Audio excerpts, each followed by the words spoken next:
Hello, this is Narendra Singh. Welcome to Solanki study point. हम continue कर रहे हैं क्लास 10th का हिस्ट्री का chapter number 1, rise of nationalism in Europe. सोच रहे होंगे सर काफी दिनों से एक ही चैप्टर लेके बैठे हैं कि ये कब खत्म होने वाला। तो देखो, बहुत लंबा कॉन्सेप्ट है इसका, तो अपन जितना डीपली इसको कवर करेंगे उतना बेटर होगा। आज अपन इसमें पढ़ेंगे यूनिफिकेशन ऑफ इटली। इससे पहले अपन ने यूनिफिकेशन ऑफ जर्मनी पिछले वीडियो में अपन ने पढ़ ली है। अगर आपने नहीं देखा है तो आप पीछे जाकर के उसको देख ले, या ऊपर आई बटन में जाकर के भी आप उसको देख सकते हैं।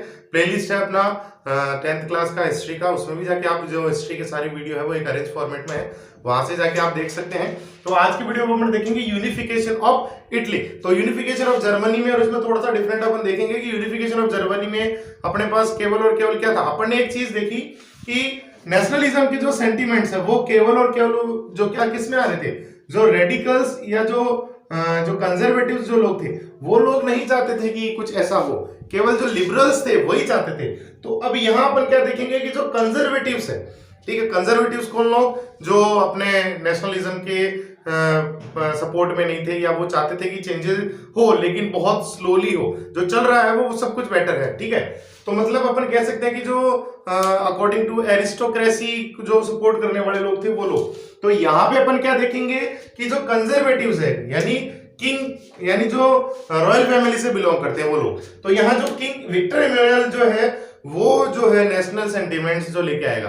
क्यों लेके आएगा? क्योंकि इसमें इसका बेनिफिट है, वो अपन देखेंगे आगे क्या बेनिफिट। कैसे? देखो, उस समय जब यूनिफिकेशन स्टार्ट हुई उससे पहले केवल और केवल ये इतना सा जो सार्डिनिया पिडीमोंट जो है, सार्डिनिया पिडीमोंट केवल ये इतना सा एरिया जो यहाँ का किंग है, किंग विक्टर इमैनुअल सेकंड, केवल ये इतना सा जो एरिया है ये उसके अंडर में था। इसे कहा जाता था इटली प्रिंसली हाउस। जो प्रिंसली हाउस था केवल सार्डिनिया पिडीमोंट ये उसके अंडर में था।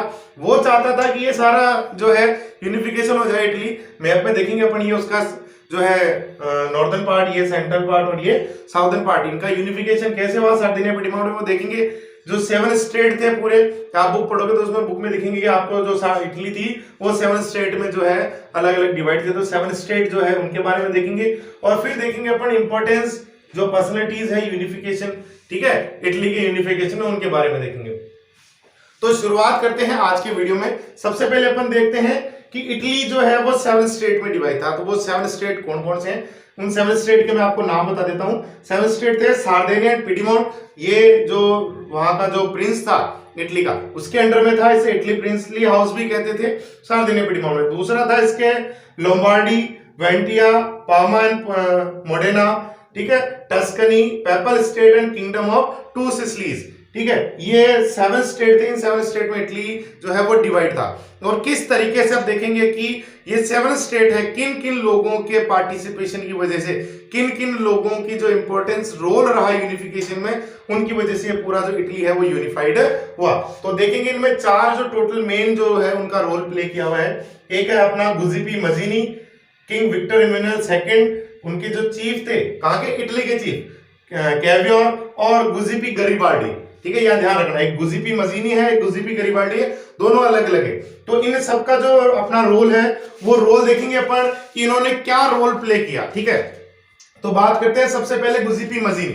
तो गुजिपी मजीनी के बारे में अपन ने पहले भी देख चुके हैं, और बेसिकली जो है इस चैप्टर से कॉन्सेप्ट में यही आता है कि explain the role of Giuseppe Mazzini in unification of Italy, ठीक है, कि मतलब इटली की यूनिफिकेशन के अंदर गुजिपी मजीनी का क्या रोल है।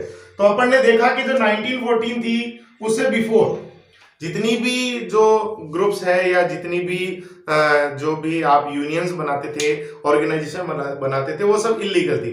फिर भी अपन ने ये पढ़ा जो पास्ट अपने वीडियो से, उनमें अपन ने देखा कि गुजिपी जो मजीनी था इसने यंग इटली, यंग यूरोप नाम से कुछ जो है ग्रुप्स जो है वो बनाए थे, और उसने क्या किया, जो है रिवॉल्यूशन टाइप की सिचुएशन क्रिएट करी थी, वो फेल हो गया था। लेकिन अपन देखते हैं कि 1857 का अपना जो रिवॉल्यूशन हुआ था वो फेल हो गया था। लेकिन रिवॉल्यूशन हुआ, उसकी वजह से बहुत सारे चेंजेस आए लोगों के अंदर, क्या हुआ, रिवॉल्यूशन की फीलिंग डेवलप हुई। तो वही यहाँ गुजिपी मजीनी की वजह से यहाँ के लोगों में भी, वैसे यहाँ के ज्यादातर लोग क्या थे, इलिटरेट थे, जिसकी वजह से नेशनल जो सेंटिमेंट्स है वो ज्यादा डेवलप नहीं हो पा रहे थे। वो ज्यादा डेवलप करने का काम यहाँ पे करेंगे अपने पे गुजिपी गरिबाल्डी। तो यहाँ देखेंगे Giuseppe Garibaldi with the support of local peasants. तो क्या किया उसने, जो लोकल पीजेंट्स थे उनका सपोर्ट किया, उन लोगों को जाकर के उसने नेशनल सेंटिमेंट्स, ठीक है, उनके साथ में जोड़े। कि किस तरीके से ये हमारा, जैसे कहते हैं ना भारत माता की जय, उसी के लिए ला थालिया नाम से एक जो है सेंटिमेंट्स जो थे, वर्ड्स वो बोले जाते थे। आप बुक में देखोगे तो वहां लिखेगा भाई इलिटरेट जो पब्लिक थी उसके लिए गुजिपी गरिबाल्डी ने उसको यूज किया था। ठीक है, तो ये हो गया गुजिपी गरिबाल्डी का। और फिर उसकी वजह से उन लोकल पीजेंट्स का जो उसकी आर्मी थी उसे बोला जाता था रेड शर्ट। ठीक है, रेड शर्ट आर्मी।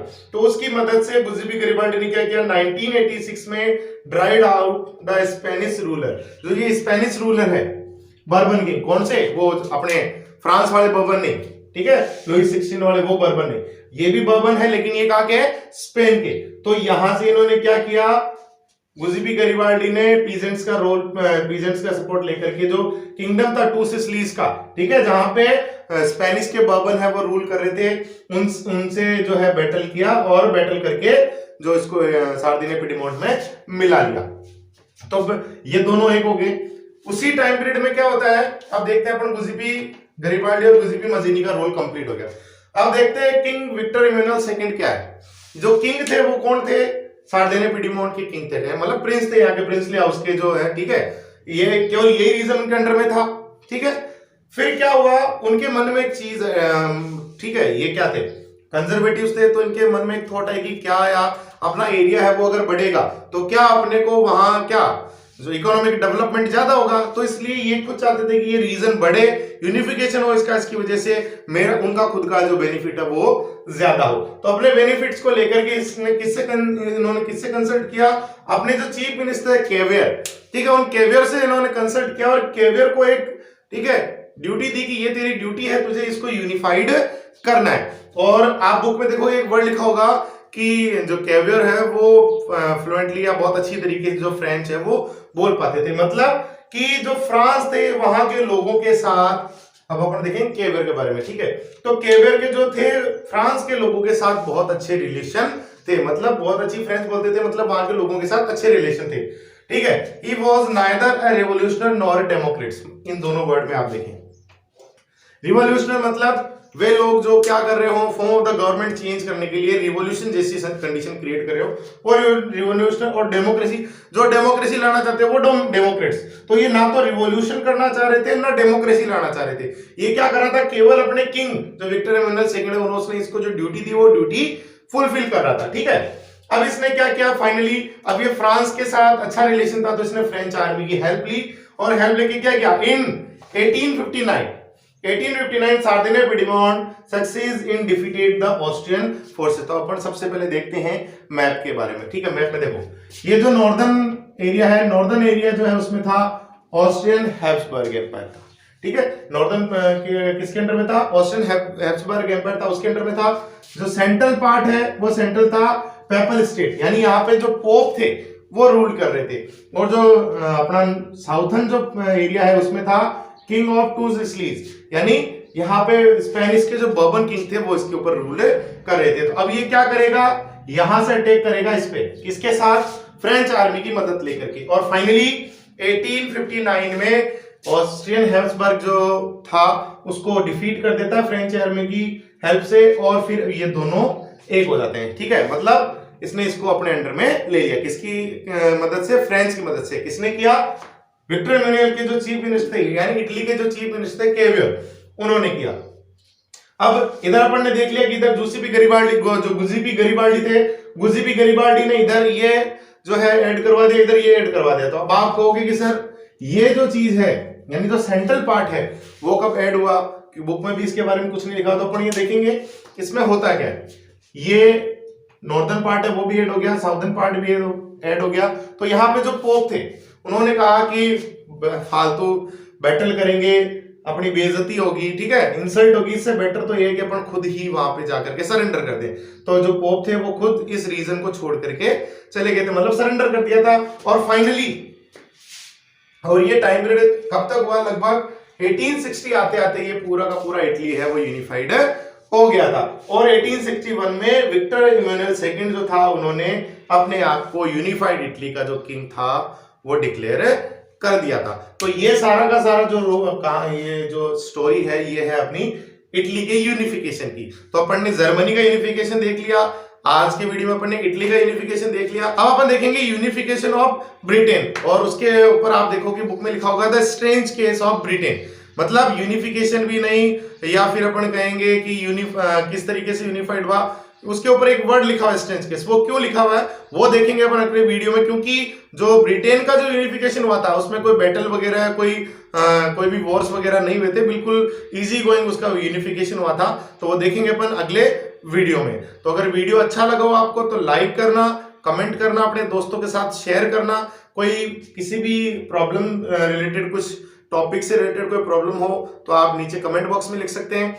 इसके अगर आपको नोट्स चाहिए तो आप मुझे कमेंट बॉक्स में कमेंट करें कि sir please give me the notes, और मैं आपको अपने व्हाट्सएप नंबर दूंगा, उससे आपको इस चैप्टर के पूरे नोट्स एकदम अरेंज फॉर्मेट में मिल जाएंगे। ठीक है, मिलते हैं अगले वीडियो के साथ। जय हिंद।